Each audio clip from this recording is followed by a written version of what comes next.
Doctor ortho Ayurvedic oil and capsule, अब दर्द भी घुटने टेकेगा।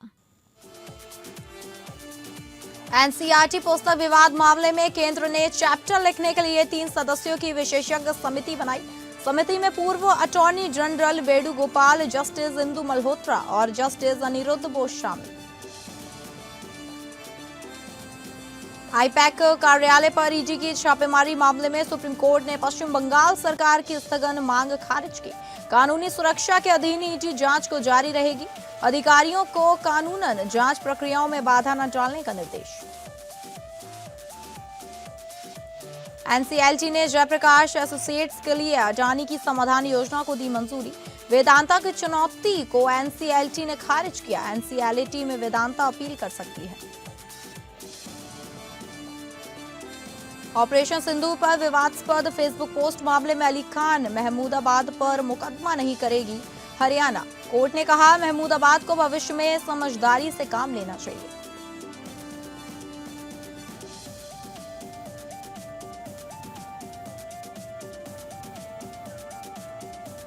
नमस्कार, आप सभी का स्वागत है कोर्ट्स दिस वीक में और मैं हूं आपके साथ अंकिता सिंह। अगले आधे घंटे हम आपको सुप्रीम कोर्ट, हाई कोर्ट्स और तमाम निचली अदालतों की खबरों को, अहम केसों पर जानकारी देंगे। तो शुरू करते हैं courts this week.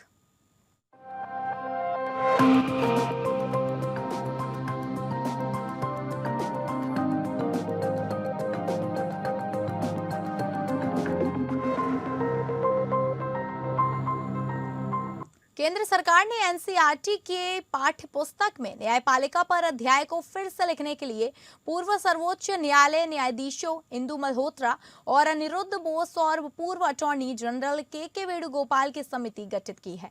Solicitor general Tushar Mehta ने सुप्रीम कोर्ट को बताया कि सरकार ने अध्याय को फिर से लिखने के लिए समिति का गठन किया है, जिसमें के वेणुगोपाल, न्यायाधीश इंदु मल्होत्रा और न्यायाधीश अनिरुद्ध बोस शामिल हैं। यह मामला एनसीईआरटी की कक्षा 8 की पाठ्यपुस्तक exploring society India and beyond में न्यायपालिका में भ्रष्टाचार पर एक अध्याय के कारण उत्पन्न हुआ था। सुप्रीम कोर्ट ने 26 फरवरी को इस मामले में स्वतः संज्ञान लिया था और एनसीईआरटी को अध्याय को वापस लेने का निर्देश दिया था। सुप्रीम कोर्ट ने एनसीईआरटी के निदेशक की ओर से प्रस्तुत किए गए जवाब पर आपत्ति जताई थी, जिसमें कहा गया था कि अध्याय को फिर से लिखा गया है, लेकिन इसमें शामिल विशेषज्ञों के बारे में कोई जानकारी नहीं दी गई थी। कोर्ट ने सरकार को एक समिति गठित करने का निर्देश दिया था, जिसमें एक सेवानिवृत्त न्यायाधीश, एक प्रसिद्ध शिक्षाविद और एक प्रसिद्ध वकील शामिल हो। इस समिति का उद्देश्य एनसीईआरटी की पाठ्य पुस्तकों में न्यायपालिका पर अध्याय को फिर से लिखना और यह सुनिश्चित करना है कि इसमें शामिल जानकारी सटीक और विश्वसनीय हो।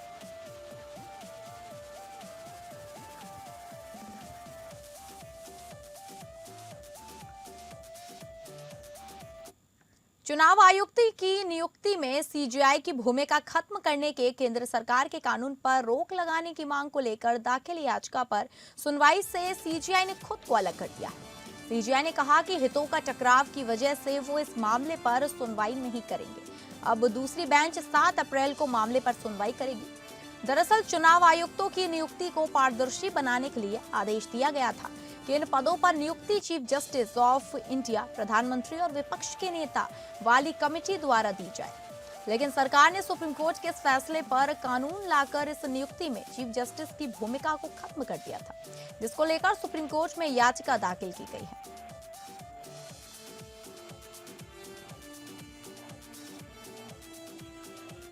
लगी हुई थी इलेक्शन कमीशन के अपॉइंटमेंट को लेके कानून को उसको चैलेंज किया गया था, जिसमें सुप्रीम कोर्ट ने एक व्यवस्था दी थी जो अपॉइंटमेंट कैसे होगा। उसमें एक कोलिजियम बनाया था जिसमें leader of opposition, prime minister और चीफ जस्टिस मिलके ही अपॉइंटमेंट करेंगे इलेक्शन कमिश्नर को, और उस कानून के लाके उसको मोल्ड कर दिया था और चीफ जस्टिस साहब को एक्सक्लूड करके कैबिनेट मिनिस्टर को उसमें रखा गया था। इस कानून को आज यहाँ पे चैलेंज किया गया था, जिसमें ऑलरेडी नोटिस हो गया था, आज मैटर लगा था। चूँकि चीफ जस्टिस कॉलेजियम का पार्ट है as per the old judgment, तो इस कारण से अगर ये कानून सेटिसाइड होता है तो कहीं ना कहीं चीफ जस्टिस भी पार्ट होंगे अपॉइंटमेंट प्रोसेस में। इसीलिए चीफ जस्टिस साहब ने कहा कि इसमें इस पिटीशन को हम भी नहीं सुनेंगे और जो आने वाले समय में चीफ जस्टिस बन सकते हैं वो लोग भी नहीं सुनेंगे। सुप्रीम कोर्ट ने Bengaluru water supply board case में उद्योग की परिभाषा पर फैसला सुरक्षित रखा है। कोर्ट ने इसे मामले में जस्टिस VK कृष्णा अय्यर द्वारा दी गई विस्तृत परिभाषा पर पुनर्विचार करने की आवश्यकता पर सुनवाई की। अटॉर्नी जनरल R वेंकटरमणि ने तर्क दिया कि ट्रिपल टेस्ट तार्किक रूप से सही है, लेकिन इसका अनुप्रयोग बहुत व्यापक है। उन्होंने कहा कि कल्याणकारी संप्रभु कार्यों को उद्योग नहीं माना जाना चाहिए। सुप्रीम कोर्ट ने Bengaluru water supply and sewerage board बनाम राजपा मामले में जस्टिस अय्यर द्वारा दी गई परिभाषा पर पुनर्विचार करने के लिए कहा है। इस मामले में जस्टिस अय्यर ने उद्योग की परिभाषा को बहुत व्यापक रूप से परिभाषित किया था। जस्टिस अय्यर ने कहा था कि उद्योग की परिभाषा में वस्तुओं और सेवाओं के उत्पादन या वितरण के लिए नियोक्ता और कर्मचारी के बीच सहयोग से आयोजित कोई भी व्यवस्थित गतिविधि शामिल है, भले ही वह संगठन लाभ कमाने के काम में शामिल न हो। अटॉर्नी जनरल ने कहा कि उद्योग की परिभाषा ऑस्ट्रेलियाई कानून से ली गई है, लेकिन इसका अनुप्रयोग बहुत व्यापक है। उन्होंने कहा कि सरकारी विभागों या उनकी एजेंसियों द्वारा किए जाने वाले समाज कल्याण कार्यों और योजनाओं को उद्योग नहीं माना जाना चाहिए। सुप्रीम कोर्ट ने इस मामले में विभिन्न पक्षों के तर्कों को सुना है और अब फैसला सुरक्षित रखा है।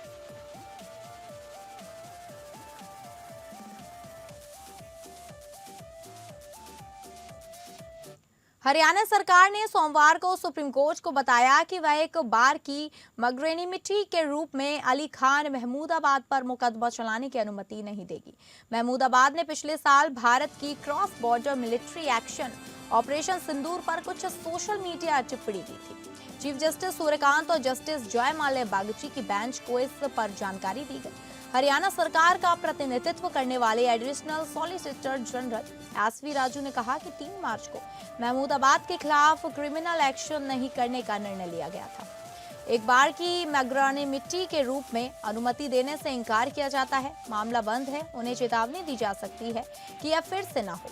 इनकार का आदेश 3 मार्च 2026 का है। उन्होंने ये कहा।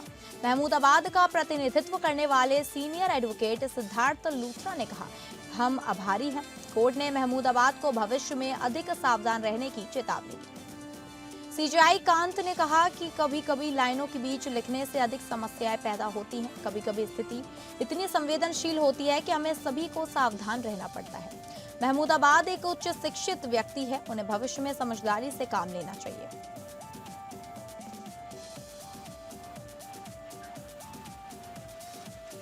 सुप्रीम कोर्ट ने यूट्यूबर एल्विश यादव को बड़ी राहत देते हुए कथित स्नैक वेनम मामले में दर्ज FIR और आपराधिक कार्यवाही रद्द कर दी है। हालांकि अदालत ने यह भी स्पष्ट किया कि संबंधित प्राधिकरण कानून के अनुसार नई शिकायत दर्ज कर सकता है। जस्टिस MM सुंदरेश और जस्टिस N कोटेश्वर सिंह की खंडपीठ ने यह फैसला सुनाते हुए कहा कि मामले में कानूनी आधारों पर FIR टिक नहीं पाती। अदालत ने 2 मुख्य पहलुओं पर विचार किया। पहला, मादक द्रव्य कानून की धाराओं का लागू होना और दूसरा, वन्यजीव संरक्षण कानून के तहत कार्यवाही की वैधता। NDPS एक्ट के संदर्भ में अदालत ने पाया कि जिस पदार्थ सांप के जहर से जुड़ा एंटीटोड का जिक्र किया गया वह कानून की सूची में शामिल नहीं है। साथ ही एल्विश यादव के पास से कोई बरामदगी भी नहीं हुई। इस आधार पर अदालत ने माना कि NDPS एक्ट का प्रयोग इस मामले में उचित नहीं है। वन्यजीव संरक्षण कानून के तहत अदालत ने कहा कि धारा 55 के अनुसार मुकदमा केवल अधिकृत अधिकारी द्वारा दायर शिकायत के आधार पर ही शुरू किया जा सकता है। इस मामले में शिकायत एक निजी व्यक्ति द्वारा दी गई थी जो कानून के अनुरूप नहीं है। अदालत ने यह भी कहा कि भारतीय दंड संहिता के तहत लगाए गए आरोप भी स्वतंत्र रूप से स्थापित नहीं होते। इन सभी कारणों से सुप्रीम कोर्ट ने FIR रद्द की, लेकिन यह भी स्पष्ट किया कि उसने मामले के तथ्यों पर कोई अंतिम टिप्पणी नहीं की है। सुनवाई के दौरान अदालत ने कहा कि हम किसी को क्लीन चिट नहीं दे रहे हैं। यदि कोई अपराध हुआ है तो कानून के अनुसार कार्यवाही की जा सकती है।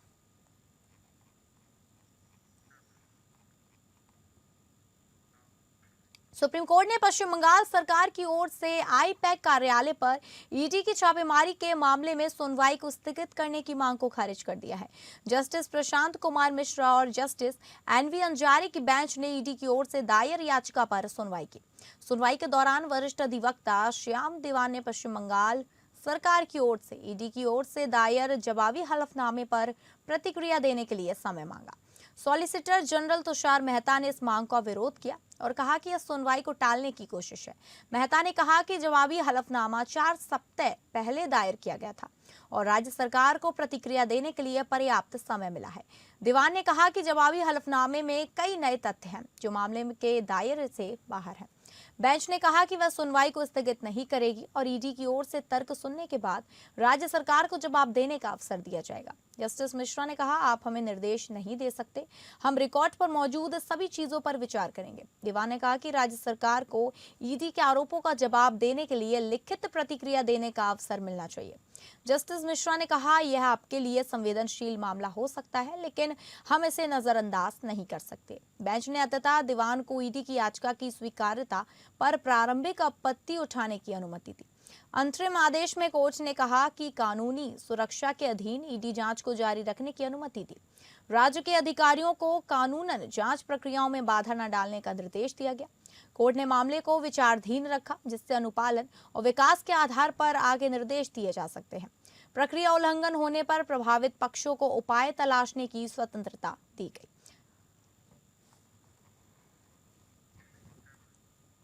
सुप्रीम कोर्ट ने हाई कोर्ट्स को निर्देश देने के लिए गाइडलाइंस जारी करने का फैसला किया है ताकि निर्णयों की घोषणा में देरी ना हो। चीफ जस्टिस सूर्यकांत और जस्टिस जॉय माल्य बगची की बेंच ने अमिकस क्यूरी फौजिया शकील के सुझावों पर विचार किया और हाई कोर्टों से जवाब मांगा है।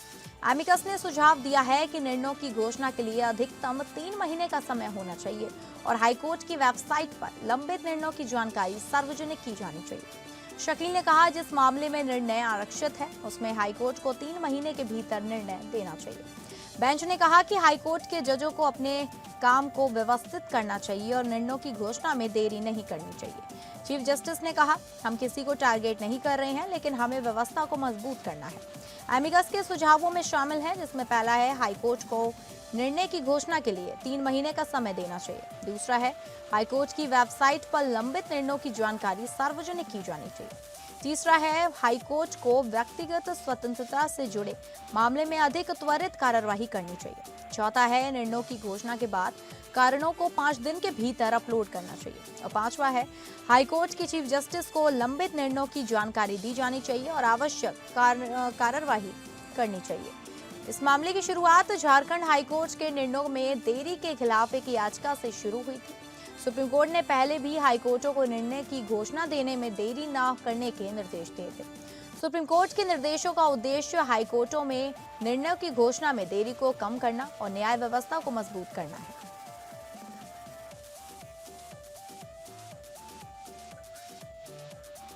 सुप्रीम कोर्ट ने सोशल सिक्योरिटी कोड 2020 की धारा 60(4) को असंवैधानिक घोषित कर दिया है, जिसमें गोद लेने वाली माताओं को केवल 3 महीने से कम उम्र के बच्चे को गोद लेने पर ही मातृत्व अवकाश देने का प्रावधान था।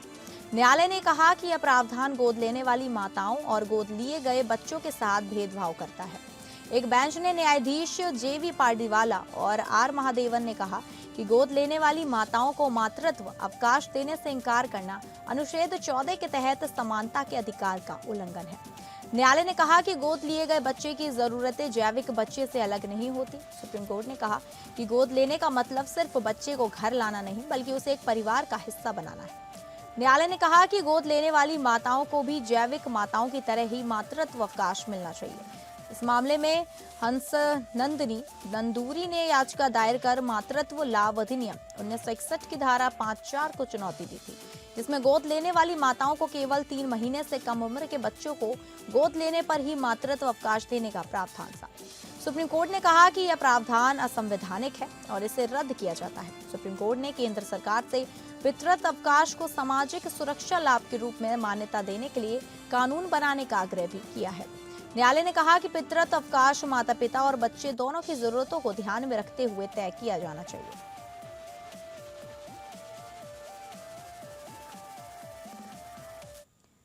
एनसीएलटी ने जयप्रकाश एसोसिएट्स लिमिटेड जेएएल के लिए अडानी एंटरप्राइजेस की 15,000 करोड़ रुपए से अधिक की समाधान योजना को मंजूरी दे दी है, जिससे वेदांता लिमिटेड की चुनौती खारिज हो गई है। एनसीएलटी के इलाहाबाद बेंच ने फैसला दिया कि एनसीएलटी की मंजूरी के बाद समाधान योजना बाध्यकारी हो जाती है और नियंत्रण अडानी एंटरप्राइजेस को स्थानांतरित हो जाता है, जिसमें ऋणदाताओं को भुगतान मॉनिटरिंग कमेटी द्वारा निर्धारित समय रेखा के अनुसार शुरू होता है।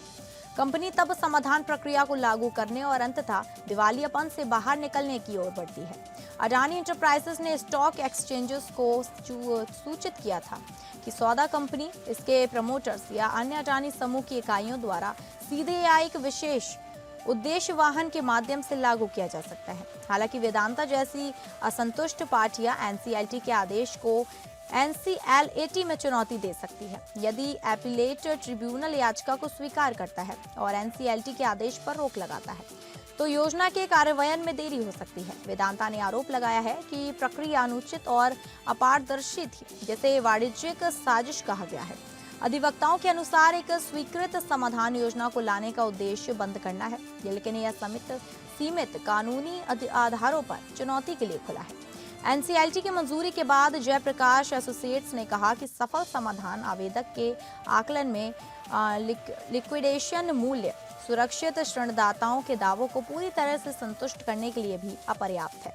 इसलिए स्वीकृत समाधान योजना के तहत डिलिस्टिंग प्रक्रिया के हिस्से के रूप में कॉर्पोरेट डेब्टर के शेयर धारकों को कोई विचार नहीं दिया जा रहा है और मौजूदा शेयर धारकों के लिए निकास मूल्य इसलिए शून्य है।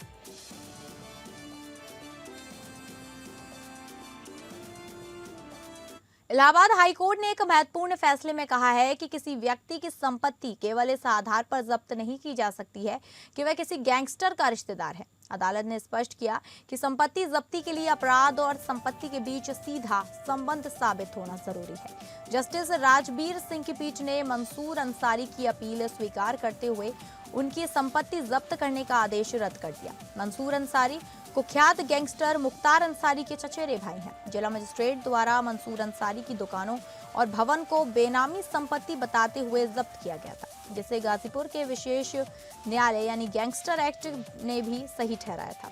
हाईकोर्ट ने कहा कि उत्तर प्रदेश गैंगस्टर एवं असामाजिक क्रियाकलाप अधिनियम 1986 के तहत संपत्ति जब्त करने की शक्ति असीमित नहीं है। इसके लिए यह साबित करना आवश्यक है कि संबंधित व्यक्ति ने गैंग के सदस्य या संचालक के रूप में किसी अपराध से अर्जित धन से संपत्ति बनाई।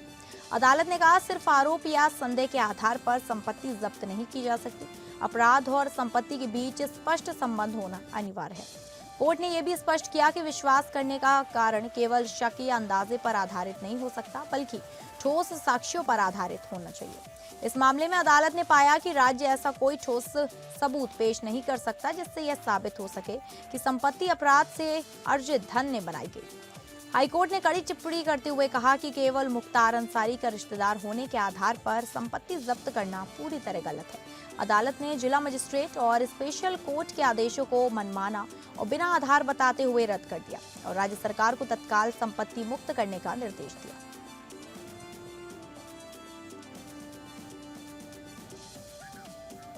तो फिलहाल कोर्स दिस वीक में बस इतना ही। नमस्कार।